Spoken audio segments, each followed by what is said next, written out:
News చూస్తున్నాం. BRS అధినేత మాజీ సీఎం కేసీఆర్ ఆమ్ని వ్యాన్ నడిపారు.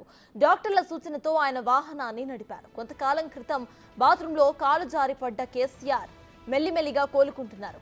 కాలు జారి ఆపరేషన్ తరువాత కర్ర సహాయం లేకుండా కేసీఆర్ ఇప్పుడు నడుస్తున్నారు. తాజాగా సొంతంగా వాహనాన్ని నడిపేందుకు సిద్ధమయ్యారు ఆయన. వైద్యుల సూచనలతో తన ఫామ్ హౌస్ లోని పాత ఓమ్ని కారును కేసీఆర్ నడిపారు.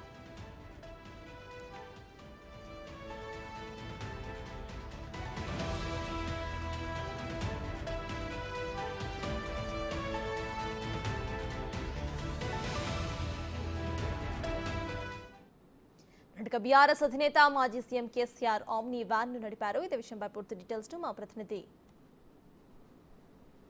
మా ప్రతినిధి దుర్గారెడ్డి అందిస్తారు. దుర్గారెడ్డి, చెప్పండి. అయితే ఆయన కేసీఆర్ అటు కోలుకుంటూ ఉన్నట్టు తెలుస్తోంది. వాళ్ళ ఆమ్ని వ్యాన్ ను కూడా నడిపిన విజువల్స్ మనం ప్రెసెంట్ స్క్రీన్ మీద చూస్తున్నాము. అయితే ప్రెసెంట్ ఆయన హెల్త్ కి సంబంధించిన అప్డేట్ ఏంటి, అక్కడ డీటెయిల్స్ ఏంటి? సిద్దిపేట జిల్లా గజ్వేల్ నియోజకవర్గం ఎర్రవల్లి ఫామ్ హౌస్ లో ఇక 6 మాసాల క్రితం అతను కాలు జారి ఇంట్లో బాత్రూమ్ లో పడడం, ఆ తర్వాత అతను వెన్నెముకకు ఆపరేషన్ అయిపోయిన తర్వాత వైద్యుల సూచన మేరకు 6 మాసాలు రెస్ట్ తీసుకున్నాక ఈ రోజు మాత్రము వైద్యుల పర్యవేక్షణలో కూడా ఆయన ఓల్డ్ ఓమిని, ఆయన సొంత ఓల్డ్ ఓమిని కూడా ఆయన వైద్యుల పర్యవేక్షణలో కొంత దూరం నడపడం జరిగింది. దాంతో పాటు కర్ర సాయం లేకుండా కూడా ఆయన నడపడము, ఆ తర్వాత కొంత దూరము 500-600 గజాల తర్వాత అక్కడ నుంచి కొంత దూరం కూడా నడిపించే ప్రయత్నం చేయడం జరిగింది. దాంతో పాటు ఆయన పూర్తిగా కోలుకున్నట్లు కూడా వైద్యులు ధృవీకరించడం జరిగింది. దాంతో పాటు ఈ రోజు మాత్రము రాష్ట్ర మాజీ ముఖ్యమంత్రి చంద్రశేఖరరావు ఫామ్ హౌస్ లో మాత్రము 8 కిలోమీటర్లు మాత్రం తన కారు డ్రైవింగ్ చేయడం, ఆ తర్వాత వాళ్ళంతా వైద్యుల పర్యవేక్షణలో కూడా ఆయన బ్రేక్ కొట్టడం, ఎక్సిలేటర్, తర్వాత స్టీరింగ్, ఇవన్నీ కూడా పర్యవేక్షణలో వాళ్ళు కంట్రోల్ పూర్తిగా క్లారిటీగా వచ్చిన తర్వాత మాత్రమే ఆయనను డ్రైవింగ్ చేపించారు. తర్వాత రాష్ట్ర మాజీ ముఖ్యమంత్రికి ఎప్పుడంటే కారు డ్రైవింగ్ చేయడం చాలా అత్యంతంగా ఆయన అంతకుముందు ఎమ్మెల్యే కాకముందు కూడా, ఎమ్మెల్యే అయిన తర్వాత కూడా చాలా సందర్భాల్లో కూడా ఆయన ఒంటరిగా బయటకు వెళ్ళినప్పుడు మాత్రం కారు డ్రైవింగ్ చేసే రాష్ట్ర మాజీ ముఖ్యమంత్రి చంద్రశేఖరరావు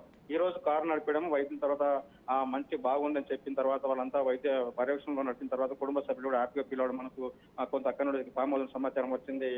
అదేవిధంగా మనం చూస్తే రాష్ట్ర మాజీ ముఖ్యమంత్రి 6 మాసాల క్రితం వైద్యుల పర్యవేక్షణలో ఆపరేషన్ అయిన తర్వాత కూడా 3 రోజులనే ఆయన కోలుకొని అదేవిధంగా కర్ర సాయంతో నడిచి ఆ తర్వాత 6 మాసాలు మీరు రెస్ట్ తీసుకున్న తర్వాత మామూలుగా రోజుకు 500-600 గజాలు నడుచుకుంటూ వెళ్ళాలి, ఆ తర్వాత మిగతా అన్ని కూడా పనులు చేసుకోవచ్చు అని చెప్పారు. అతను వెన్నుముకకు రాడు మాత్రం వేయడం జరిగింది. దాంతో పాటు వైద్యుల పర్యవేక్షణలో మాత్రం కారు నడిపించిన తర్వాత రాష్ట్ర మాజీ ముఖ్యమంత్రి చంద్రశేఖరరావు బాగున్నదని చెప్పి వెన్నుముక కూడా క్లియర్ గా జాయింట్ అయిందని చెప్పి వైద్యులు చెప్పిన సూచనలు కూడా మనకు తెలుస్తుంది. Right, thank you Durga Reddy.